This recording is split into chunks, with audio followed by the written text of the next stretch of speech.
Good afternoon. Welcome to Advanced Nutrition. Today we are going to be taking a look at some concepts about proper menu writing.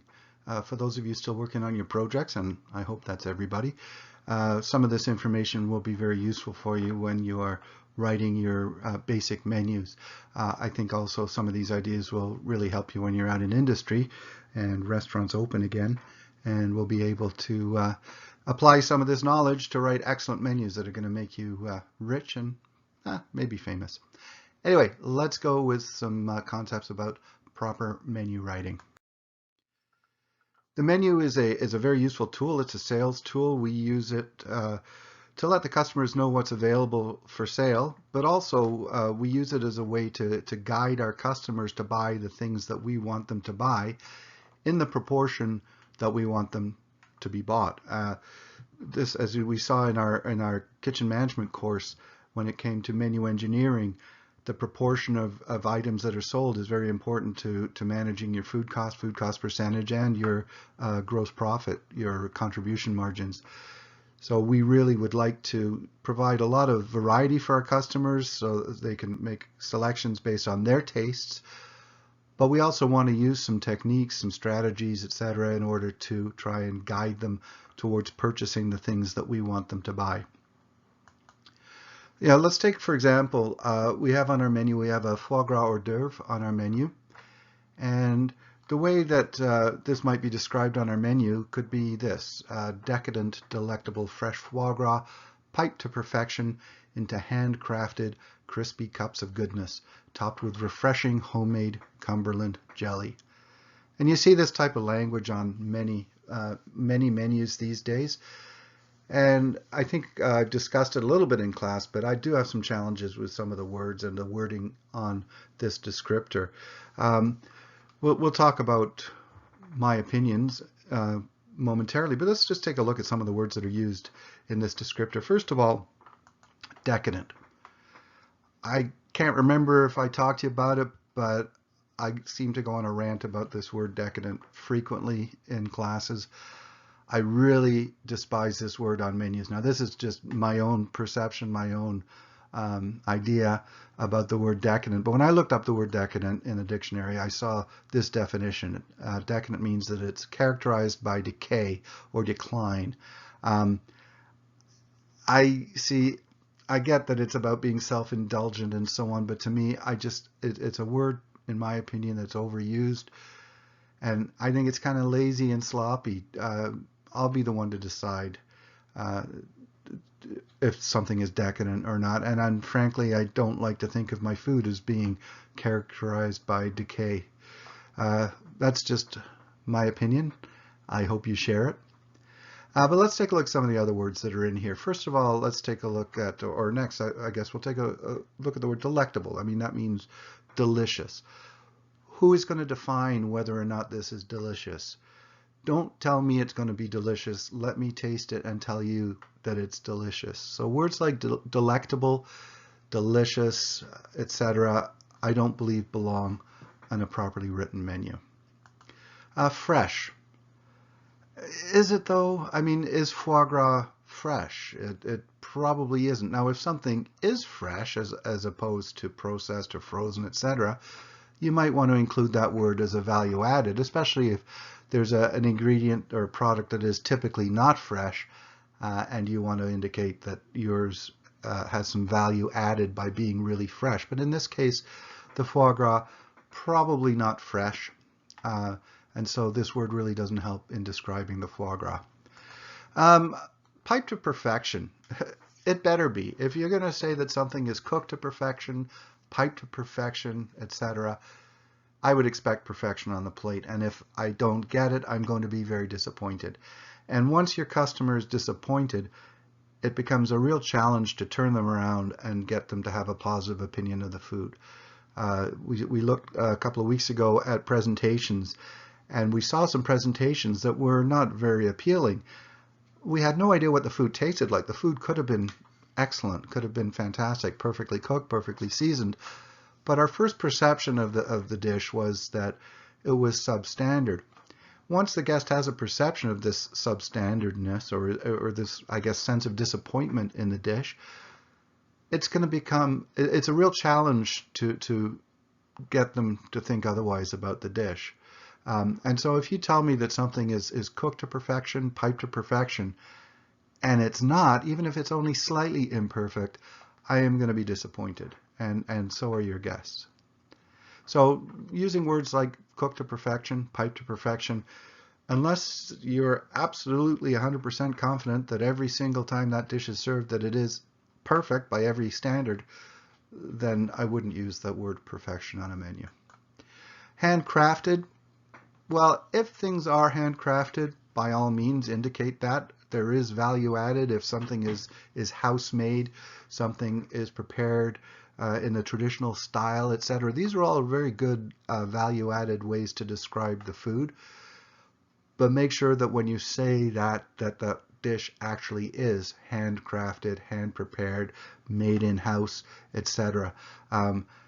Otherwise, you're essentially lying, you're deceiving your customers, and again, you're going to be adding to their level of disappointment. Crispy cups of goodness, I don't know, is kind of silly.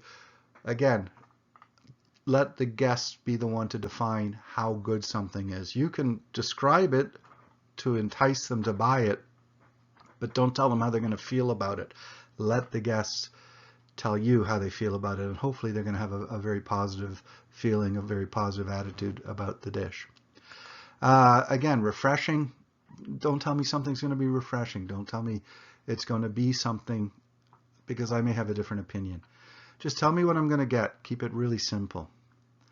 Homemade Cumberland jelly. I really expect stuff isn't made at home and brought into a restaurant.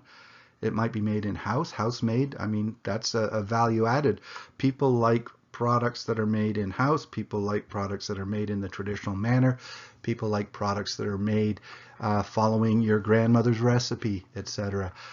If you can add that kind of personality, of that personal touch to the dish, and be true about it, be accurate about it, that those descriptors have some value. Nothing you sell in a restaurant should be homemade. It may be house-made, made in-house, etc. But it's not being honest to say something is homemade. If we take a look at the ingredients that are actually used in this hors d'oeuvre, we're using Brome Lake Grade A pate. So what we're doing is we're identifying a region that's renowned for its duck production. If anyone who knows anything about duck know that the Brome Lake region in Quebec is renowned across Canada, if not internationally, for the quality of their ducks and of the foie gras production. So including the name of the location absolutely adds value, and you are not in any way deceiving your customers. Adding some sort of value in terms of a grade, which indicates a rationale for perhaps charging a little bit more, or the guests expecting to pay a little bit more.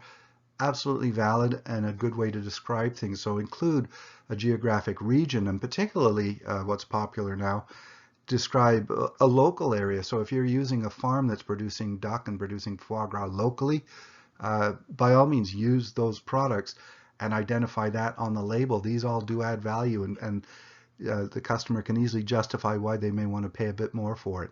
So Canada, Grade A Brome Lake foie gras, enhanced by Mackay's famous Cumberland jelly. Now, we're not making the Cumberland sauce in-house. We are using Mackay's, which is a world-renowned producer of jams, jellies, preserves. And again, by using this brand name, it is suggestive of quality. So if you're not using house-made Cumberland sauce or Cumberland jelly, then by all means use a brand and identify it. Now, if it's a brand that's sort of, I guess, renowned for being, I guess, common or not especially excellent, and I can't think off the top of my head of a brand of Cumberland sauce like that. But, if, for example, would you put, I don't know, Kraft or Compliments or any of those sorts of brands, because they don't sort of suggest value.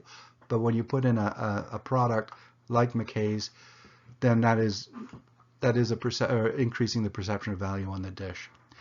And so we have this piped Grade A Brome Lake foie gras served in a crisp shell. That's all we're saying about this. And I know it sounds really simplistic, and there actually have been some studies done at Cornell University suggesting that long, wordy descriptors with lots of adjectives help to sell items. My point is we want to try and enhance the guest experience and not disappoint them by not suggesting things that aren't true, by keeping it simple, but by adding some value-added descriptors. Keep it simple. Keep it very simple when you're writing a menu. I think that can be true of many of the things that we do in a kitchen, whether it's creating recipes, writing recipes, cooking, setting up our stations. Keep it simple. I mean, Escoffier had it right with this one, and this really does hold true with the menu. The real goal is we want to under-promise and over-deliver. If we over-promise, we can't always live up to that expectation, and our customer is going to be disappointed, even if the food is good.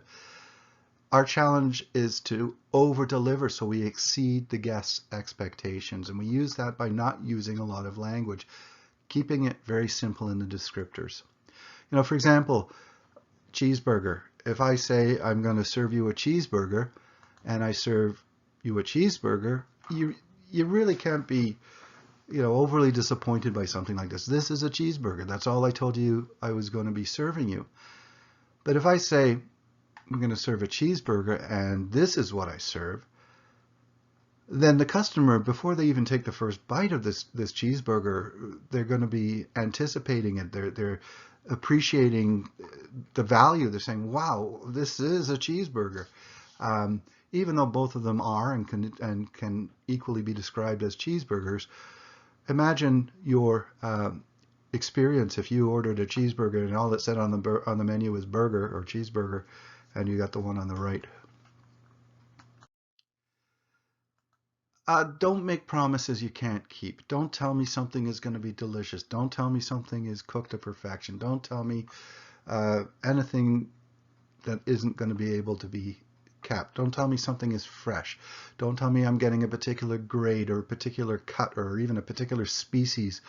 You know, I was at a restaurant not too long ago and my wife ordered halibut, and there's no way in hell that that fish was halibut. It didn't mean that the fish dish she got wasn't good, but it wasn't what was promised, and it was a very disappointing experience just because of that. Make sure when you're writing your menus that you have all of the resources so that you can carry off these menus. You need to service these menus. Make sure you've got the human resources that are necessary. Make sure you've got adequate staffing, the right numbers with the right skills, the right experience, the right knowledge, so that they're able to match the promises that you've made on the menu. Make sure you've got the right equipment. So if something is grilled, then it's really grilled on a charbroiler, not griddled on a griddle or cooked in the oven. Make sure you have the resources when you write the menu, because you don't want to disappoint your customers. Use clear language. Try to avoid kitchen language, kitchen short forms. You know, you expect me to pay money for your food, but you can't even be bothered to spell out the word vegetables. You put things like veggies on your menu. And to me, that just shows sloppiness and laziness and a lack of care. Sure, in the kitchen and when you're talking to front of house people, you do use short terms, short forms, you use jargon, you use kitchen slang, you use all these different types of words. But when you write a menu, remember that you are writing for the customer. And you know, shortened terms like veggies, etc., they just don't have a place on a properly written menu. Be aware of and take advantage of any trends, any ethical or moral concerns. I mean, we've seen some trends over the last few years, gluten-free, the rise of vegetarianism and veganism. We've seen a rise in people's interest in different ethnic and cultural styles of cuisine and so on. New ingredients that are coming out, quinoa, kale, and all these ingredients that are coming out. Take advantage of them. Be aware of these trends and take advantage of them, but also be aware of ethical and moral concerns that people have about food and try and avoid including items that might be questionable on the menu. Things like, for example, foie gras. there is a real concern in some quarters about the way the animals are treated in the preparation of foie gras. Veal may be something that customers would shy away from if it's on your menu, and not just shy away from that particular dish, but stay away from your restaurant if you're serving those types of ingredients. So make sure that you are aware of these considerations, these concerns, and even if you don't agree with them, they are real in the minds of our potential customers. And so we should try and capitalize on these trends. When you're writing your menus, identify the product, including the cut, the region, and so on, and the cooking method. That's important. If the region is specific, if there's a region renowned for the quality of a particular ingredient, include that on the menu. If you're using Scottish salmon, use Scottish salmon, write Scottish salmon. If it's wild caught salmon, include that on the menus. These all add value and a perception of value, so the guests can anticipate they're going to spend more for it. Not only identifying the cut, but also identify the species. Sometimes you might see a menu that says steak. Now, if I see the word steak without thinking about it, I would just suspect that it's coming from beef. It's coming from bovine. But it could be a salmon steak, it could be a pork steak, it could be chicken or turkey steak, you name it. There's all kinds of animals that produce steaks. So tell me the species if it's not clear. But particularly tell me the cut, because I might have, say, a tenderloin steak or a strip loin steak or a ribeye steak of beef. Each of them is very distinct, and that's going to define my anticipation or expectation of the product, as well as how I would like to have it cooked. Some steaks, for example, a tenderloin steak, I would normally have it cooked blue or rare. A strip loin steak, I would go with rare, medium rare. A ribeye steak, I'd probably go with medium rare to medium. So it really depends on where the cut is coming from. Include the cooking method. There are certain steaks that sound good. Sirloin steak, for example, tend to be a little on the tough side. So if it's just grilled, I might steer clear from it. But there could be other cooking methods and techniques that are used. Try and identify those on the menu so the customers know. And use a variety of cooking methods as in your assignment. It's a very good practice not to be too repetitive. Now, obviously, if you're a grill house, you're going to have a lot of grilled items on your menu.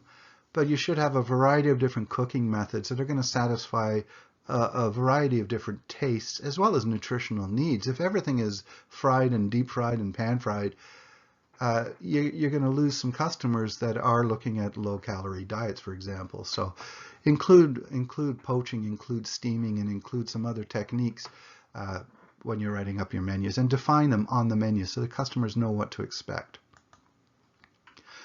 Do identify anything that's value added. If something is organic, you're going to be paying more for it. Your costs are going to be higher, and you need to pass those higher costs on to your customers. And the customers would expect that. They would anticipate that if something is organic or free range, etc., that they are going to pay more for it. So don't hesitate to include those items on the menu, those definitions or descriptors on the menu. Do stay informed about food-related issues. As I said, to be aware and take advantage of ethical and moral concerns, but be aware of them. Look into issues such as farmed fish versus wild-caught fish. There's a lot of arguments on either side. Some of them are very extreme and not really accurate. So if you make a decision that you're going to be putting, say, farmed salmon on your menu, your customers may come in and start to tell you how bad farmed salmon is for the environment, and etc. If you've done some research on it, you'll be able to argue, hopefully effectively and successfully, and say, I've taken a look at this, I've given it some real serious thought, and based on my understanding of what it is, farmed salmon isn't anywhere near as bad for the environment, etc., as wild-caught fish is. In fact, here are some of the positive things about farmed fish, for example. Another food-related issue that you should be familiar with is sustainability. This is a very, very big topic and a very big area that people are concerned about is the sustainability of ingredients. As well, think of socio and political concerns. If there's a region of the world where it may not be politically popular to be serving food from those areas. Think about that. I'm not saying you have to avoid them totally, but definitely be aware that your customers are going to make some of their purchasing decisions based on these sorts of these issues. Don't forget your customers have access to a lot of information in the media, online. Some of it is not accurate, some of it is, but they still have access to it. So you really should use the same resources your customers are using so that you can be prepared for any sort of discussion with a customer. I mean, something as simple as fish and seafood. There's a place out of the Monterey Aquarium in California called Seafood Watch. And you can download the app, put it on your phone, take it in. You type in any type of fish or seafood, and this app will tell you whether you should avoid it, whether you should take it with caution, or whether it's safe to eat. And this isn't just based on nutrition and food safety, but this is taking a look at, the species populations, how the animal is harvested, what the effects on the environment to the harvesting. Are they drag netting the area so they're spoiling the fishery or the hatchery for all these other species? Is there a lot of bycatch? If they're catching tuna, they're also catching a lot of porpoise and cetaceans and so on. So this is one example, but something like this our customers can have, and I've seen customers in restaurants with their phones out checking the menus and seeing, oh, they've got Chilean sea bass on the menu. Let's see what Seafood Watch has to say about it. So you as a chef, you as a kitchen manager should be familiar in using these resources as well when you're writing your menus.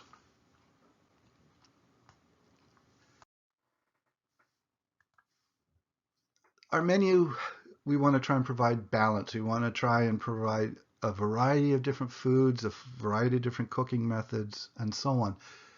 But again, we want to try and keep it simple. Don't overdo it. Don't create a menu that's like a telephone book. Back in the olden days, we had these things called telephone books. But you can imagine a very thick menu with many, many items. When you see a menu like that, I always question how can they carry this? I mean, obviously the cooks can't be proficient at cooking everything that's on this menu. There've got to be items on there that they don't cook very often, so they're not very good at. How old or fresh are the ingredients? If they've got this huge menu, they've got to carry a huge inventory, they've got to carry a huge mise en place. How fresh is this stuff? What's the turnover on some of these items? So reduce your menu, but try and provide menu balance to your customers. You want to have a nutritional balance. So customers, we've talked about this in class quite a lot, but we want to try and provide good quality nutritional value in our foods. So provide that balance on the menu. We want to try and satisfy some dietary needs, vegetarianism, some religious needs, celiac, lactose, but don't try and satisfy everybody, but be prepared. Have some items on your menu that you are flexible, that you can do some modifications on the fly and quickly modify a dish to make it suitable for either a vegetarian or for someone with special religious needs, whether it's halal or kosher. If it's someone who's celiac and you've got gluten-free or lactose intolerant, then you can modify on the fly very simply. But be cautious. You can't satisfy everybody with your menus. At some point, you'll have to say, I'm sorry, I cannot accommodate you. When you're writing the menus physically, think about your guests reading it. Having dim lights in a restaurant has been shown to entice people to stay longer, which is nice if people are staying longer and buying more food. Not so good if they're just staying longer and sitting and milking their coffee and tying up a table that you can rotate out and bring somebody else in. But if you've got a dim lighting, you're trying to entice people to come for, say, a romantic dinner or something, a little bit more upscale perhaps, so you've got the lighting a little bit dimmed. It doesn't help you to have a menu that's well written if your customer can't read it. So use a font and a layout that's easy for the guest to read in the conditions you've got in your restaurant. Use a page or use the page to direct the guest's eye to what you want them to buy. This is a little bit of magic that we can do on our menus. There have been a lot of studies done to see where the eye is focused, where it's directed, and it's pretty consistent. Where the eye is focused first on the different menus is referred to as prime real estate. And the prime real estate on the menu, this is where we want to put the items. We looked at menu engineering and kitchen management last week. And so we've got some of the items there that have a high contribution margin, but they're not very popular, these plow horses. We want to move them, or sorry, the puzzles, we want to move them up, make them more popular.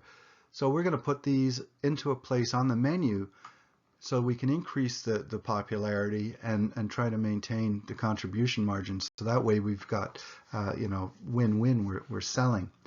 If we take a look at the different menu styles, we'll see where the prime real estate is. On this menu here, the majority of people are going to look just above the center line. The top third of the menu, just above the center line.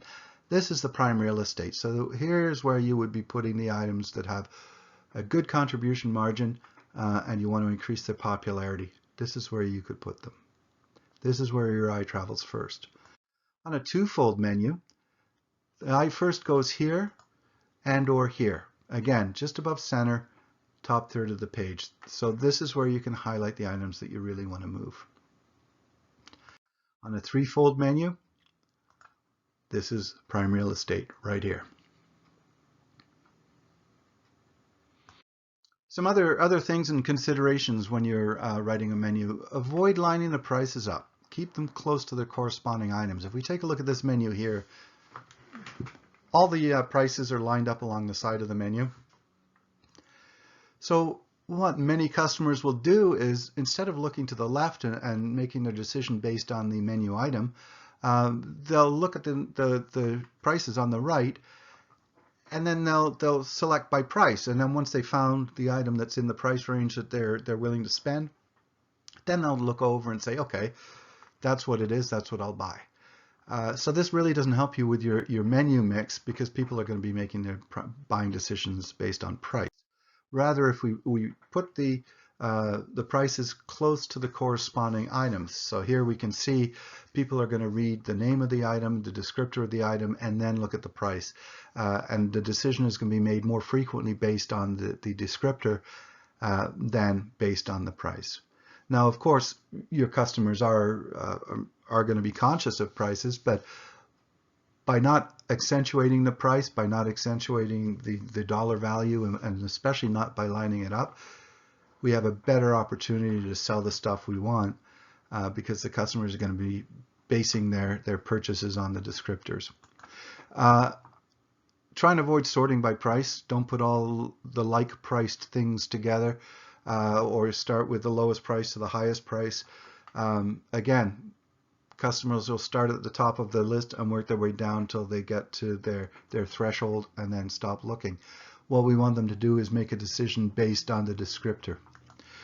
Don't include dollar signs on the menu if possible. Now, most menus do include a dollar sign, but psychologically it's been shown that menus that don't include prices, for example here, the prices are included, but there's no dollar sign listed on the menu. So that kind of gets blended in with the name of the dish, and that becomes a secondary feature.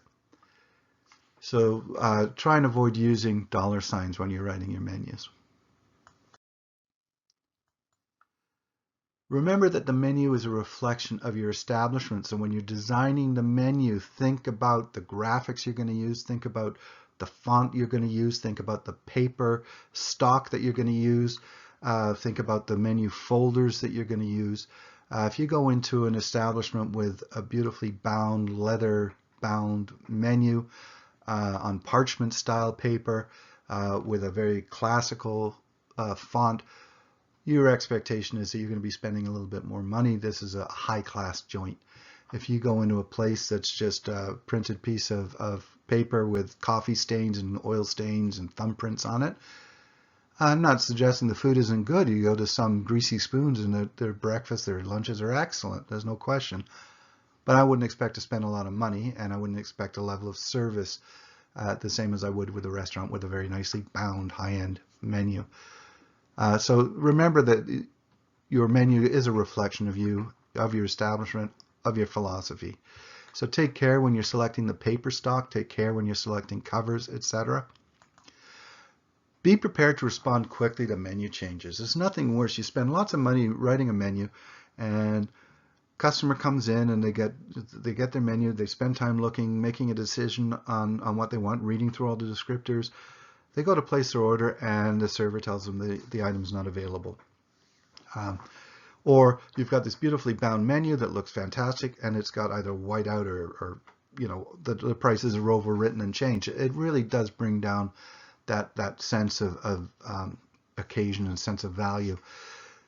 So some good ways to respond quickly, and nowadays it's a lot easier than it was previously. Now we can do in-house printing. There's some really excellent inkjet or even laserjet printers that are available, and menus can be printed up immediately, removing items or exchanging items that have changed or have been 86'd, etc. A chalkboard menu is a really excellent way to write features or even some of your other menu. Even if a menu item has been on the chalkboard for a while, it still provides the guests a perception of freshness. When they see something written on a chalkboard in a menu or in a restaurant, the perception is, oh, that's got to be something that's just been made up. It's fresh. That's what I'm going to have. But also, if you go into a restaurant and you're provided with a paper menu and there's a chalkboard menu, most of the time you're going to make your selection from the chalkboard, because there's only 2 or 3 or 4 items on that chalkboard. You've looked at that first before you've looked at the other menu, and that's the item you're going to select. The advantage, obviously, with both of those, either in-house printing or chalkboard, is that you can immediately make changes in price. If you're using market pricing, some menus will have that printed on there, fresh lobster, market price. Well, that's kind of frustrating for a customer. So you can change the price on the fly. Product availability, instead of having to explain to a customer after them spending time making a decision on what to purchase, you can erase that from the chalkboard. You can reprint your menus, your feature menus, etc. It just makes it a much more pleasant and positive experience for your customers. So those are good ways to be prepared and responsive to changing the menu quickly. And again, I just want to reiterate, can't keep this, make this any more important. Keep it simple. Keep your menu writing simple. Don't use a bunch of flowery language. Tell the customers what they're getting, why they should be paying more for it, because you've told them that it's local, it's fresh, it's from Farmer Brown's field just down the road. Keep it simple.